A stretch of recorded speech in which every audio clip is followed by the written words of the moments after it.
There are a million opinions on the right way to build a PC and to plan a PC build, and you can probably hear my kids running around upstairs because I ran down here to film a video while they were playing happily, as usual. Anyway, so I'm going to guide you through my thought process here, which is actually, I think it's best to see what is the cheapest thing you could possibly build, and then decide what are you willing to spend more on to make better? I know a lot of people have a completely different approach, but for me, this makes it so you're forced to confront whether each part you're upgrading is actually worth it to you. Whereas when people just start with mid-range or high-end parts, they might not understand what each of those things is actually costing them. So without further ado, let's jump into PC Partpicker, which I'll use for most of this, because it's a good way to compare prices on things, check compatibility, and just kind of get a running total of everything as you go. Now, let's start out with a CPU, and I'm going to be looking for the 12100F. Why am I doing that? Because like I said, we're starting out as cheap as possible, and then we'll look at what is it worth to spend more. The two CPUs I'm most interested in right now are the 12400 and the 12100. The 12100 on average delivers similar gaming performance to the 10600K, 11600K, R7 3700X, a lot of respectable gaming CPUs. However, it is important to note that because it is 4-core 8-thread, in games that can take advantage of more threads than is typical, you can start to see some disadvantages. For example, in Cyberpunk, according to this TechSpot review I'm looking at here, the 12100F did fall further behind these 6-core 12-thread CPUs when placed up against this competition. But it's also a lot cheaper, and even then, even its 1% lows were well above 60 FPS, and its averages were over 100 FPS. But again, we're talking about the cheapest place to start. So I think you could get a perfectly reasonable gaming build with a 12100F, which is only a little over $100. Now, the F just means it doesn't have the integrated graphics chip, which we wouldn't be using anyway because we're using a discrete graphics card for our build here. And yes, it's nice to have if anything ever goes wrong with your graphics card. They're great. But in general, I'm not going to spend the extra $32 that was to get the non-F version. Okay, it comes with a stock cooler. And once again, according to this TechSpot review, and I've looked up other ones, the stock cooler keeps it perfectly cool and boosting exactly as it should. So there's no reason not to use the stock cooler unless you just want to keep it cooler, or you want to keep it quieter. It will perform just fine with the stock cooler, and that's also something you could upgrade later if you're not happy with it. And the whole point of buying this is that it's cheap, okay? Now, motherboards. Let's check the cheapest compatible motherboards. The cheapest ones are H610 chipsets, and there's some major trade-offs here that I understand. For example, I believe that you don't get PCIeGen4 M.2 slots. I believe they're limited to Gen 3 because I think it's running the PCIe lanes off the CPU rather than built into the chipset. There's some other disadvantages in terms of, again, I think the memory speeds are tied to the CPU, things like that, and it's more limited. But it's also the cheapest option, and it will run the CPU, and you can use it. Again, we're going to look at what would we be willing to pay more for, what would we be gaining after we price in the cheapest possible, somewhat reasonable build.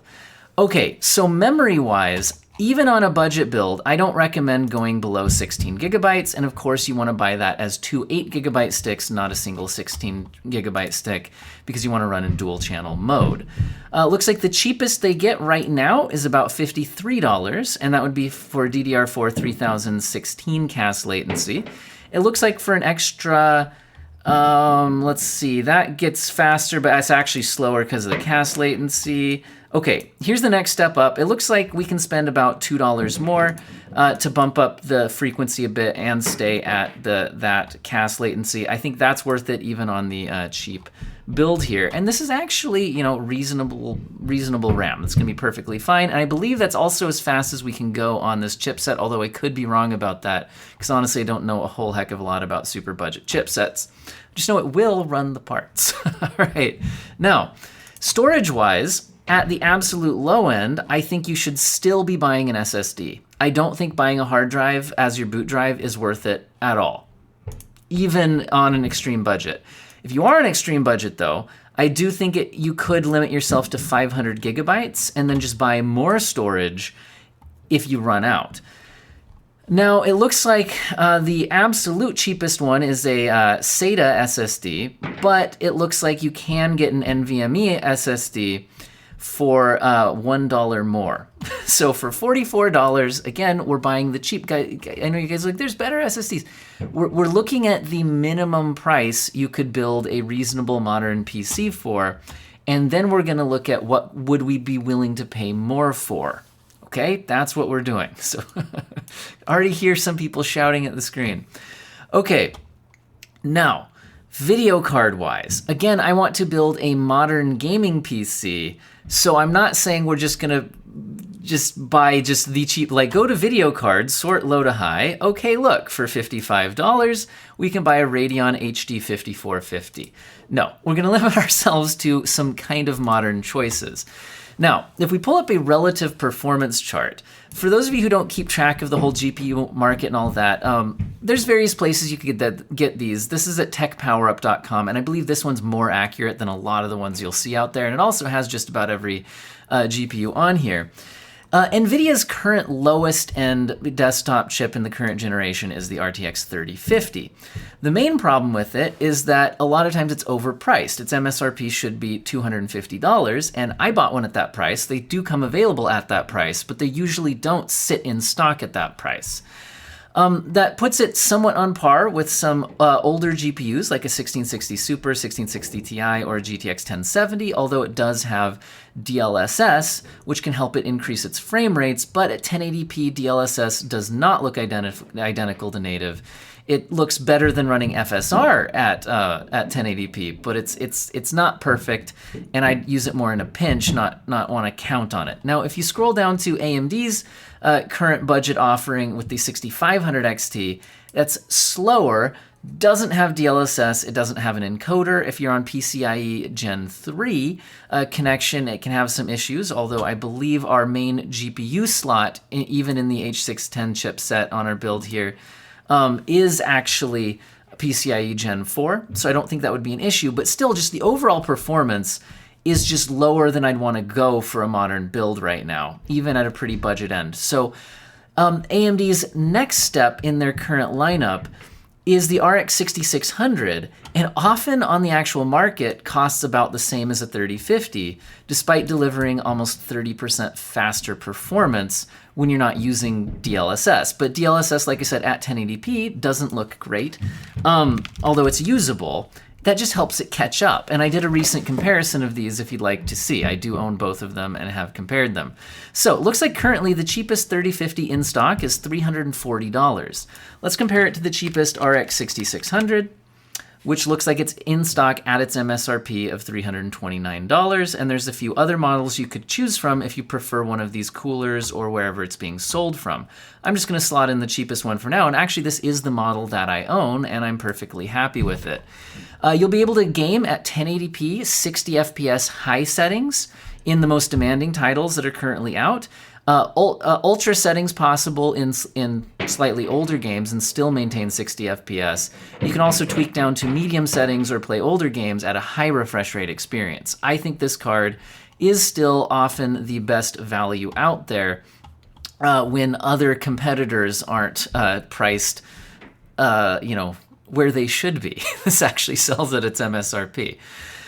Anyway, so case-wise, man, this can be tough. What I recommend on a budget case is making sure, first of all, that it fits your parts. Like, don't get some, it's priced low to high and just get some, micro ATX thing that doesn't actually fit what you're trying to build.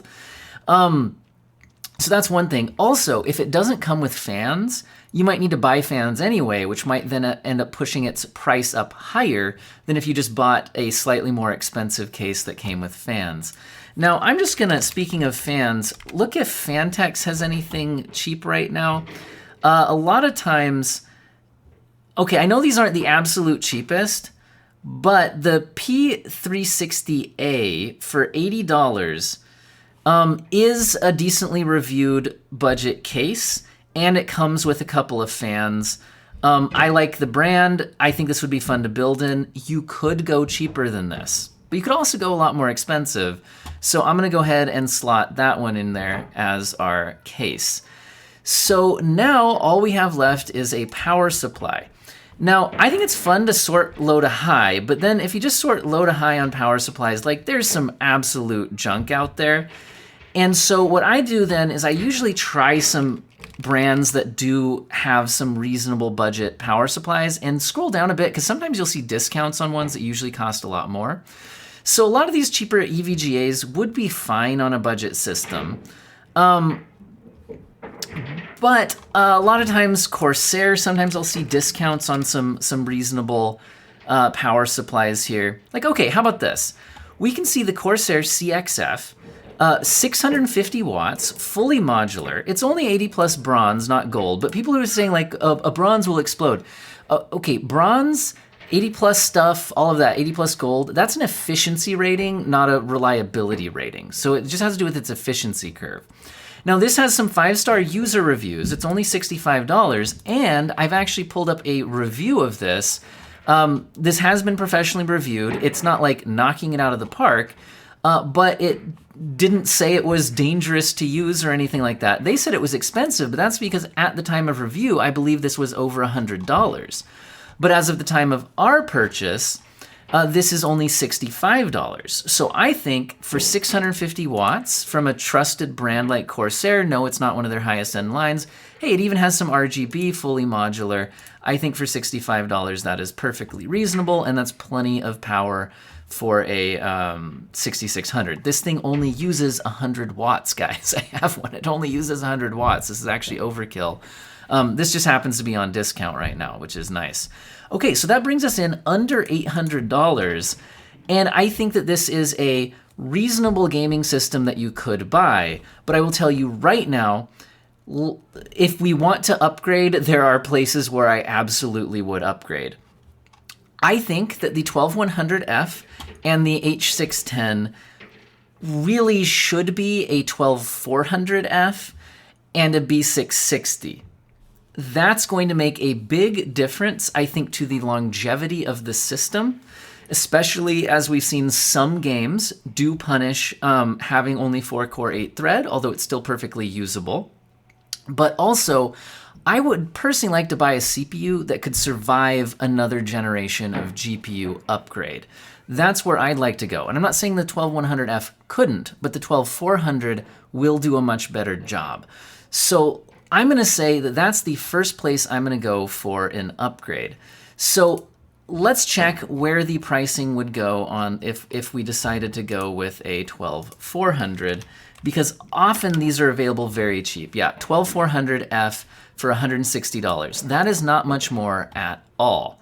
So again, that brings our total just to a little over $800, and I think this is going to give us much more longevity. However, now again, the H610 has enough compromises to it that I think I'd rather get a B660 and get a reasonable B660. So if we search low to high, looks like the really cheap ASRock is actually sold out right now, and that one is poorly reviewed anyway. There's this Gigabyte here, but from what I know, I believe that the MSI Pro is, I think, a little bit better, and it's only another $10 past it, so I think I'm gonna lock this one in. I recommend looking up specific reviews of motherboards if you're actually building the system before you go ahead and purchase, just to make sure there's no big, gigantic warning signs on this. Okay, so by upgrading the CPU and motherboard, you can see that we are spending an additional, what, about $90? Now, is it worth it? Well, like I said, I think this is going to increase the longevity of the system. I think on this motherboard, you could even slot in a higher end CPU upgrade from Intel's 13th gen if you want to, although to be honest, I think the 12400F is going to be perfectly good gaming performance for years to come. If I pull up this 12100 review, we'll also see it up against a 12400. Again, the F isn't really a difference to its performance. It just means it doesn't have the integrated graphics. And we can see the 12400 up here, just barely behind a 5600X, above a 10700K. Like, I think this thing's going to be fine for a long time. So I think that's what we're buying with this extra money, is some longevity to the system. Now, some of you AMD users might ask, why not a 5600 rather than a 5600X? We could price that out, okay? We could price this out. So the 5600, it's not going to show because I have this motherboard locked in, because it's not compatible. So the problem with the 5600 is that it's, okay, $184. So that's an extra $24. Now you could spend less on the motherboard. So actually this, I think at this price, could be reasonable. Oftentimes these are closer to $200, and then I don't think it makes sense. So I will actually say that if they're priced close enough, the Ryzen 5 5600 and buying a cheaper motherboard is certainly a reasonable way to go. I'm gonna stick with this, this choice, and this is the way I would go. But I think you could definitely go with the 5600 as well. Where was that? Where was that B660? We had the B660. It was the MSI Pro is what I grabbed, wasn't it? Man, my kids are noisy upstairs today, guys. Apologize for all that in the background. Okay, so I like this upgrade. Now, should we spend more on RAM and the SSD? Yes, and I'm actually going to mention that I think buying RAM and SSDs, oftentimes you can get combo deals on them that are better than buying them separately. And I've seen a couple of interesting combo deals from Team Group on Amazon. So I actually like this a lot. So if we want to stay at 16 gigabytes, but go up to 3600, now it is CL18, so that's really kind of a side grade. Although, hey, now we got some RGB. Although it's white, I don't know if that fits the build, but whatever. But this also comes in with a PCIe Gen 4 SSD. And it's not the fastest ones out there, but it's also not one of the ones that are actually about the same speed as a PCIe Gen 3 drive. This one actually is fairly fast, although they do come with, there are faster ones for sure. And this is $140 for the pair. So it's only $40 more than this combo. And I think it's slightly better RAM and a much better SSD, and it's 1 terabyte instead of 512 gigabytes. So I'm going to actually take the RAM and SSD off of our list here for the upgrade. And we are going to say that this is what we're using. Except if you want 32 gigabytes of RAM. If you do video editing, a lot of production work, or have a lot of apps open while you have games open, or you just want a little bit more future-proofing on the RAM situation, 32 gigabytes absolutely can make sense. And I did find another combo deal, again with the PCIe Gen 4 M.2 1 terabyte drive with reasonable speeds. And this is, again, the 3600 CL18 RAM, but it's 32 gigabytes of it, and that would slot in at $200. So that's an extra $60 over this combo. And I think that that, again, could be a reasonable way to go if you'd prefer to have 32 gigabytes. And again, if you're heavily multitasking or doing video editing or other production work, the 32 gigabytes can absolutely make sense and be worthwhile on that. So if we slot in maybe that $140 here, that brings us up to $900 for the build. Now, I actually think that this case and power supply could survive on a higher end GPU. So The biggest thing on your gaming performance and the biggest thing on your budget is a higher end GPU. As long as your CPU can keep up with your GPU, then spending more money on your GPU is just going to be straight increased performance in your games. So if we look at this list, right, you could look at cards like a RTX 3060. All right, let's lock in our 6600 so we can look at things relative to this. So if we jump over to something like a 3060, it's slightly faster. And it's going to have DLSS, much better ray tracing, although whether you'd want to use ray tracing at this performance level, personally I wouldn't, some people would. You could try jumping up to a 6600 XT, which is noticeably faster. You could try jumping up to a 3060 Ti. Now a 3060 Ti, if you could buy them at their MSRP, I think would be by far the best GPU of this generation. It delivers fantastic performance at a $400 MSRP.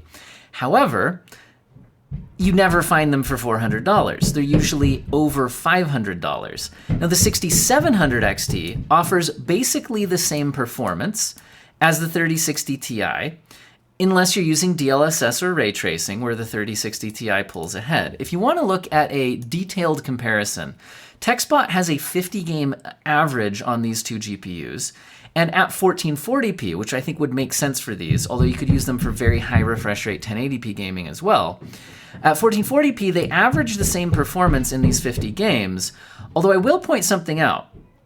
The average is different than the median. The median actually skews in favor of the 6700 XT. What do I mean by that? I mean, if you just call the 0 where they broke even, basically, that's the one that performs the same as the average. When it's skewing on this side, these are wins for the 3060 Ti. If you skew on this side, these are wins for the 6700 XT. And I will say that there are more games in this column. So out of these 50 games, more of them skew toward the 6700 XT. Now, here's what's interesting. Oftentimes, their prices are actually a world apart, despite the fact that the 6700 XT has the higher MSRP.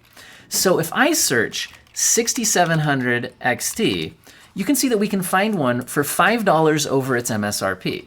So at $485. Now, if we find a 3060 Ti at this price, you might prefer that for the better ray tracing performance and DLSS.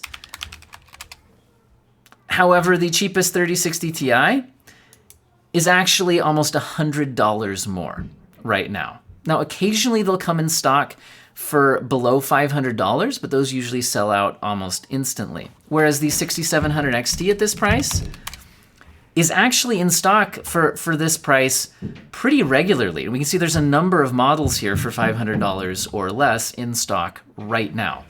Now, you could look at the 6600 XT for a lot less, although what's the performance gap there? The 6600 XT versus the 6700 XT, you're getting another 14% performance on the 6700 XT, and to me, it puts you where you'd want to be for 1440p gaming, where I think the 6600 XT is still a bit weak there.